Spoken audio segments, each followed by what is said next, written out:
Président, mes chers collègues, avec ce pacte, n'ayons pas peur des mots, ce sont tous les ingrédients d'un jacobinisme étriqué qui sont réunis. Une vision d'un autre siècle, celui où il fallait rendre des comptes au préfet.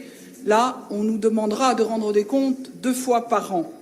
C'est l'aménagement du territoire vu depuis le 7e arrondissement de Paris, pensé par des gens qui n'ont jamais connu le terrain.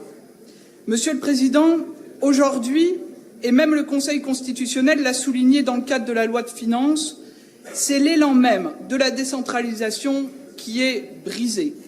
Nous voici transformés en sous-traitants de l'État 35 ans après les premières lois de décentralisation. Cette recentralisation va non seulement à contre-courant de l'histoire, mais à l'encontre des attentes de nos concitoyens et de nos territoires. Ces attentes, vous les avez vous-même exprimées tout à l'heure dans votre propos liminaire. À l'encontre des attentes de nos concitoyens et de nos territoires, du besoin de protection qu'ils expriment chaque jour par le biais du service public de proximité et de qualité. Et nous le savons toutes et tous. Au pacte de confiance promis par le Président de la République, on nous impose, au travers de cette délibération, un véritable carcan. Ce n'est pas un contrat, Monsieur le Président, car les contrats sont toujours librement consentis et négociés. Mes chers collègues, avez-vous bien réalisé les uns et les autres que demain, dans les faits, avec ce carcan, ça sera moins pour nos lycées, moins de soutien à des centaines de TPE et PME, moins à des milliers d'agriculteurs, moins d'investissements sur nos territoires, ces territoires dont nous n'avons eu de cesse de rechercher le rééquilibrage et de nouvelles cohésions.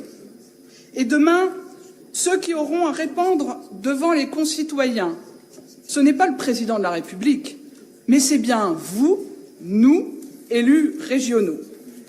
Cette recentralisation, Monsieur le Président, des pouvoirs, cette mise sous tutelle des collectivités, comme l'a rappelé mon collègue Jean-Pierre Louville, aura des conséquences durables sur l'ensemble des politiques que nous voudrons mener demain.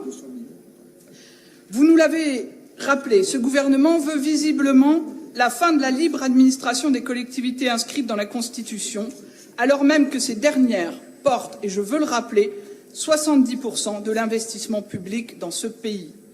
Derrière cette politique se cache une véritable idéologie, celle du laisser-faire, de cette croyance que le marché fait tout et organise tout, y compris le développement des territoires.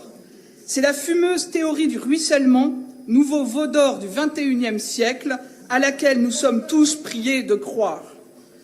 Monsieur le Président, la France ne peut être résumée à un club de puissants qui oublie celles et ceux qui ont besoin de la puissance publique, celles et ceux dont le seul bien est la République, c'est-à-dire la puissance publique au service de la liberté de choisir son destin, de l'égalité de droit, de la fraternité.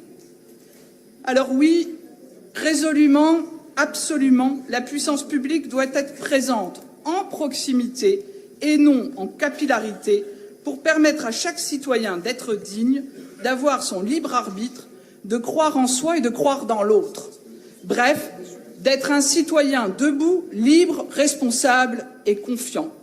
Tous ces éléments fondamentaux, Monsieur le Président, tous ces éléments que vous venez, à ma grande surprise, de rappeler dans votre intervention liminaire, devraient figurer dans la déclaration que vous nous proposez dans la précipitation. À l'instar d'ailleurs d'autres présidents, certains ont été cités, Renaud Muselier, Carole Delga et Hervé Morin, pour ne citer que ceux-là. Au lieu de cela, en dépit des enjeux fondamentaux, vous nous présentez ce que j'appellerais le service minimum de la défense de la libre administration.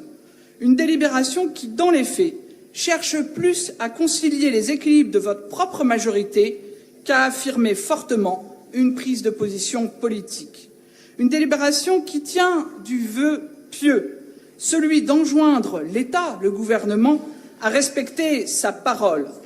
Quand on lit les rapports Duron et Spinetta, Monsieur le Président, et vous l'avez rappelé, l'avenir de la ligne 4, les moyens successifs mis sur le ferroviaire, les mesures prises en matière d'accompagnement des agriculteurs, l'avenir de la formation professionnelle, permettez-moi de douter de la parole de l'État qui n'aura bientôt plus que la valeur de l'encre.